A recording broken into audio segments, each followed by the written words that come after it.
Now, to discuss further on this issue, we have with us Professor Kim Hyun-wook from the Korea National Diplomatic Academy. Thank you for coming in today. Thank you. So, the North Korean Foreign Minister Ri Yong-ho spent just over a week in New York attending the UN General Assembly, but also holding talks with his counterparts from the US, China and Russia, among others. What do you think his aim for his visit to New York was, and do you think he achieved it? Well, I think the biggest aim for him is after there was stalemate between the U.S. and North Korea, there was ongoing, meeting between North and the U.S. back on track after the North-South Summit meeting. But I think there still remained some hurdles and obstacles that two countries had to coordinate and overcome. So I think one of the important channels is the foreign minister level channel, Pompeo and Ri Yong-ho. They might deal with each other, the hurdles and obstacles they have to overcome. For example, North Korea requests the peace declaration from the United States. The U.S. thinks that there should be the denuclearization measures by North Korea first. So that coordination is something that Ri Yong-ho was aiming at in New York when he was talking with Pompeo. I don't know, afterwards, when he delivered a speech at the UN General Assembly, his speech was, asking for a peace declaration from the United States. What is needed is the mutual trust between the US and North Korea. There would be no unilateral denuclearization measures by North Korea. So it seems like the two sides have not come up with the agreement yet about the thorny issues. We'll see how it goes, but so far still the talks would continue, I think. When Ri met Pompeo in New York, I mean, Pompeo said he'll be going to Pyongyang very soon, sometime this month. It's been a few days now, the month has started, but there's still no word yet on when Pompeo will go to Pyongyang. Is that a concern at all, or do you think we have to be just a bit more patient? I think both. That's clearly a concern. I mean, the U.S. and North Korea still have the same gaps with each other, with the gap that they had when they had the summit meeting in June 12th between President Trump and Kim Jong-un. At that time, the gap was, okay, let's have CVID in the agreement requested by North Korea, by the United States. And North Korea, in return, counter-argued that, okay, if you want CVID in the agreement, there should be a lifting sanctions to be stipulated in the agreement. And now the gap is, okay, you do that first, the peace declaration first. No, you have to do the measures of denuclearization. So the gaps are still there.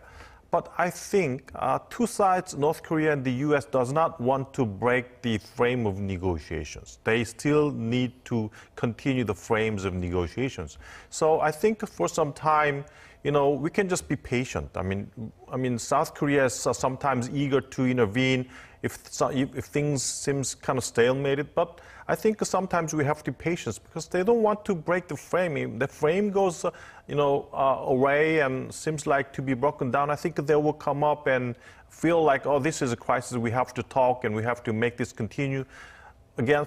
So I think sometimes we have to be patient for a while.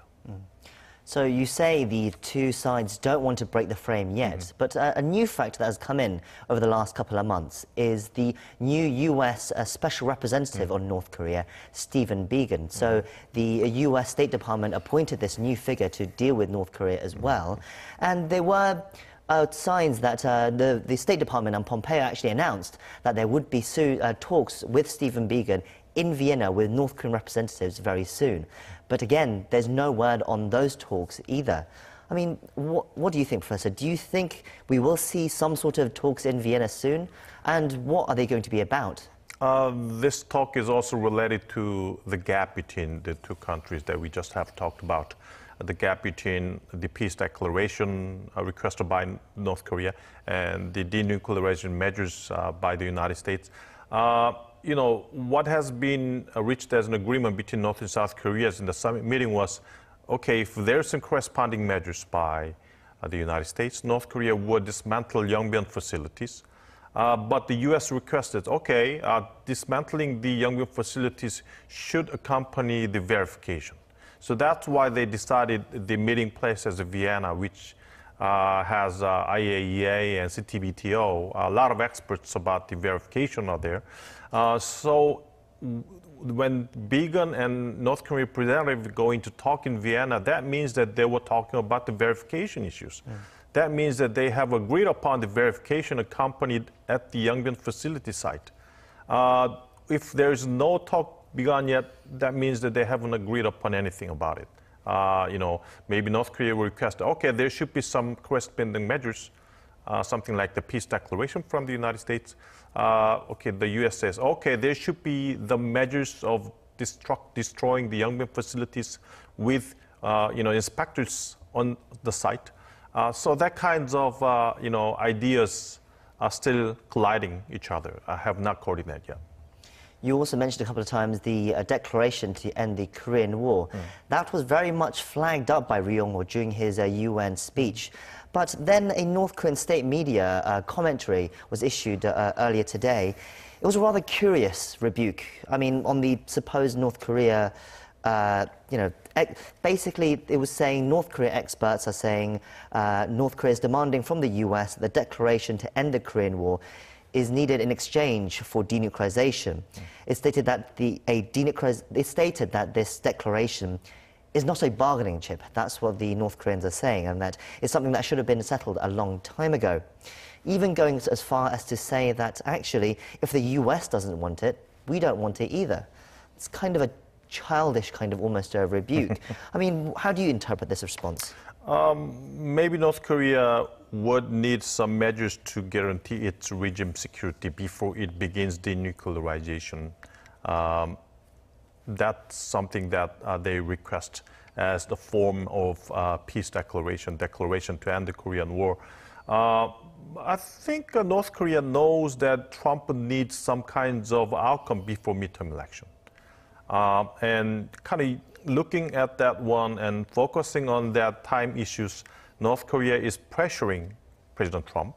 Okay, if maybe you want, the US wants first declaration issues first, but North Korea wants the declaration of the end-Korean War. That's the measures that needs to be done right before the denuclearization measures, the measures that is kind of good expression of the mutual trust building.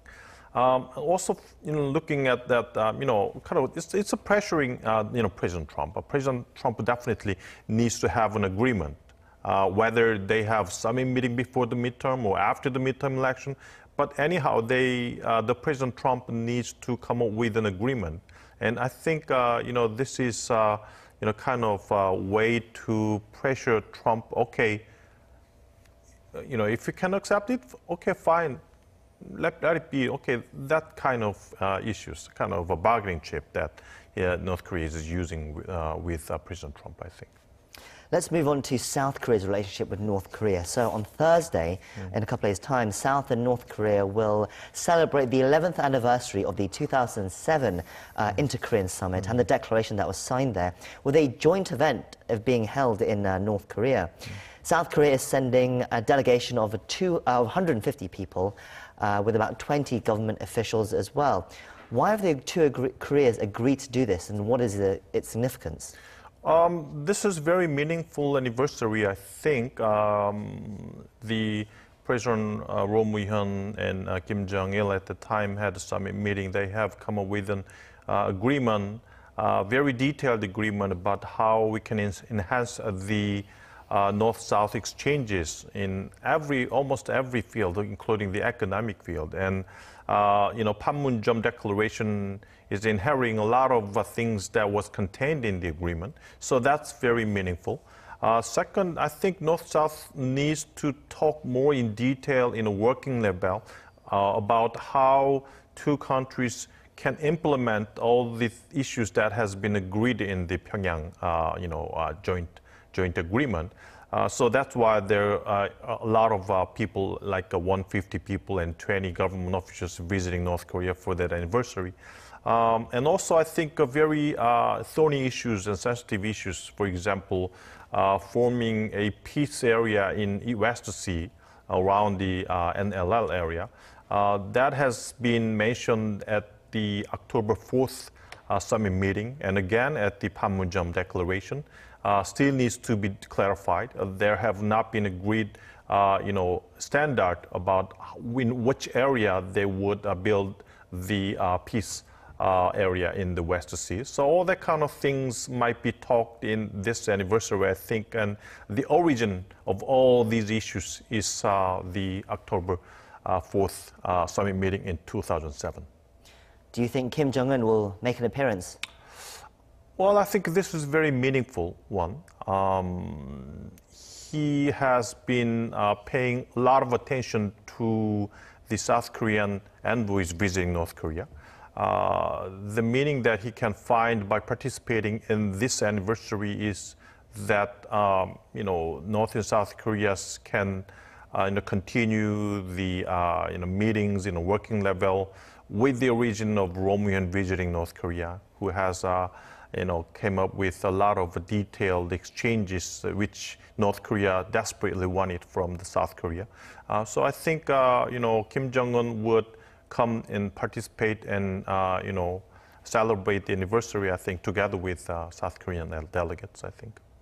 And just before we go, among bookmakers and betting sites, President Moon Jae-in and Kim Jong-un are odds-on favorites to win the Nobel Peace Prize this year.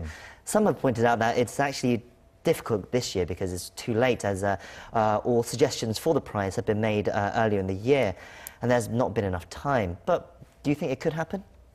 I think the possibility would be very high if they have registered for the candidates before February 1st, which is the deadline for the registration.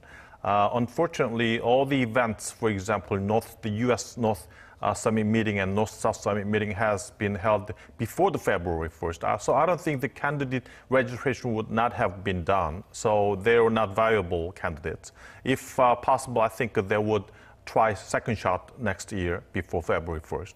But not this year. But isn't there the slight controversy of what happened last time with Kim Dae-jung as well? Seeing that there was the slight controversy that's saying, oh, Kim Dae-jung bought the Nobel. Registered? No, but he bought the Nobel Prize, saying, because of the funds that he gave to North Korea.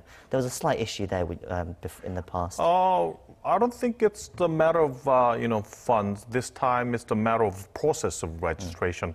If they are registered as candidates, I think they're the top-notch candidates to be nominated as a Nobel Prize. But this time they're not listed as the candidates for the Nobel Prize winner. Sure, we'll have to see, I guess. Well, that's all we have time for. Thank you for coming in as usual and sharing us your insights. Thank you very much.